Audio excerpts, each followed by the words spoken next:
ሰባተኛው የአዲስ መሶብ የአንድ ማዕከል አገልግሎት በአዲስ አበባ ስራ ጀምሯል። የአዲስ አበባ ከተማ ምክትል ከንቲባና የኢንዱስትሪ ልማት ቢሮ ኃላፊ ጃንጥራር አባይ እንዳሉት እንዲህ ያለው የአገልግሎት ማስፋፊያ በመዲናዋ በአገልግሎት አሰጣጥ ላይ የሚስተዋሉ ተግዳሮቶች ዘላቂ እልባት የሚሰጥ ነው። በተለይም በህዝባችን ውስጥ ምሬት የሚፈጥሩ በአገልግሎት አሰጣጥ ላይ የሚስተዋሉ የሌብነት፣ የጉቦኝነት ችግርን በዘላቂነት ለመፍታት በመድረክ በማውገዝ ብቻ ልንፈታው ልንቀርፈው ስለማንችል ስርዓት መዘርጋት የከተማ አስተዳደራችን ዋነኛ ስራ አድርጎ ወስዷል።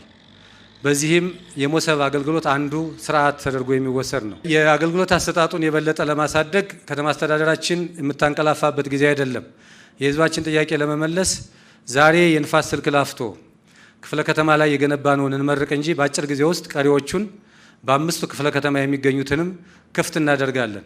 ይሄ በሚሆንበት ጊዜ ሁሉንም አገልግሎቶች በሁሉም ክፍለ ከተማ ከዚያም አለፍ ሲል ደግሞ በተንቀሳቃሽ አገልግሎቱን በመስጠት ህዝብ የሚያነሳውን ጥያቄ የምንፈታበት አይነተኛ መሳሪያ ሆነን እንጠቀምበታለን። በአዲስ አበባ ከተማ በቅርብ ዓመታት በተደረጉ ዲጂታል አሰራር ማሻሻያዎች አገልግሎት አሰጣጥን በተጨባጭ ማሻሻል መቻሉንም አንስተዋል። ተመርቆ ወደ አገልግሎት የገባውን የንፋስ ስልክ ላፍቶ ቅርንጫፍን ጨምሮ የዲጂታል አገልግሎት መስጫ ማዕከላት በቁጥር ወደ 7 ከፍ ማለቱን ጠቅሰው በማዕከላቱ የሚሰጡ የአገልግሎት አይነቶችም ወደ 150 ማደጋቸውን አብራርተዋል። ሰዎች ነፃ ሆነው የሚንቀሳቀሱበት ሎቢ አገልግሎቱን ወደታችንና ወደ ላይ ሳይወጡ በአንድ ጊዜ የሚያገኙበትን እድል የፈጠረ ነው።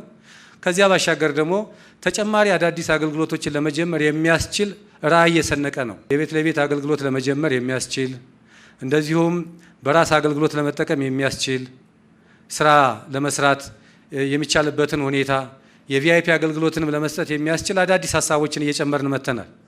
እንግዲህ አንድ ቴክኖሎጂ ሲጀመር በአንድ ጉዳይ ላይ ብቻ የሚቆም አይደለም።